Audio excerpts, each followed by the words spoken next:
আসছে, মরছে, আপনি তাদেরকে খাওয়াতে বলছেন, বলে এই জন্যই তো তাদেরকে দিতে হবে, তাদের প্রাণ বাঁচানোর জন্য কিছুটা দিতে। এই যে পাপ হয়ে যাচ্ছে, ওই পাপ থেকে মুক্তির ওটা উপায়, একদম বুঝলেন তো। তারপরে কি অতিথি যজ্ঞ। অতিথি ভিখারিকে বলা হয় না ভাই, ভিখারি তো পাওয়ার আশা নিয়ে আসে, ভিখারি শুধু পাওয়ার কামনা নিয়ে। অতিথি যার আসা যাওয়ার কোনো তিথি নেই, তাকে অতিথি বলা হয়। কিন্তু ভিখারিও তার কোনো তিথি নেই, কখন আসবে ভিখারি পৌঁছে যাবে কোনো ঠিক নেই। কিন্তু ভিখারি তো পাওয়ার কামনা নিয়ে আসে, সে তো আপনার কাছ থেকে শুধু চাল ডাল আলু কলা বাঁধার জন্য আসে, আর না দিলে আবার উল্টো সিধা কথা বলে কামনা নিয়ে আসবে, সেই হচ্ছে অতিথি। যে আপনাকে দিতে আসবে, এইরকম সাধু সন্ত সন্ন্যাসী ব্যক্তি ডমরা তাবিজ বিক্রি করা মানে ফকটিসি সাধু নয়, পড়াশোনা করা নাই, হ্যাঁ, ডমরা তাবিজ বিক্রি করে 5,000 টাকা লুটে নিয়ে চলে যাবে, ও সব সাধু না।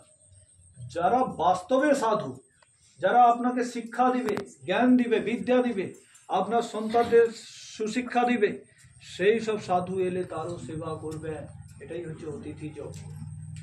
পঞ্চমহাযজ্ঞের দরকার আছে, একটা যজ্ঞ করলে হবে না। আর লিখছে কে?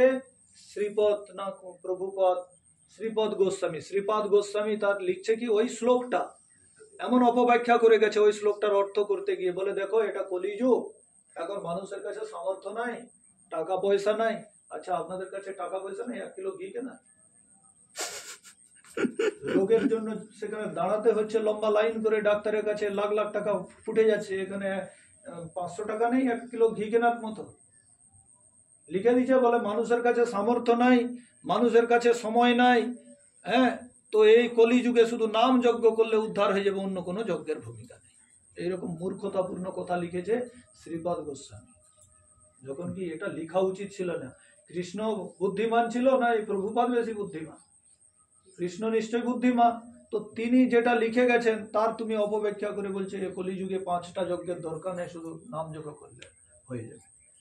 তাহলে তবু কেন মায়ের চোখে জল? মায়ের চোখে জল কেন হবে না? মা তো অবশ্যই যাবে বৃদ্ধাশ্রম, যখন পিতামাতার সেবা করবো না।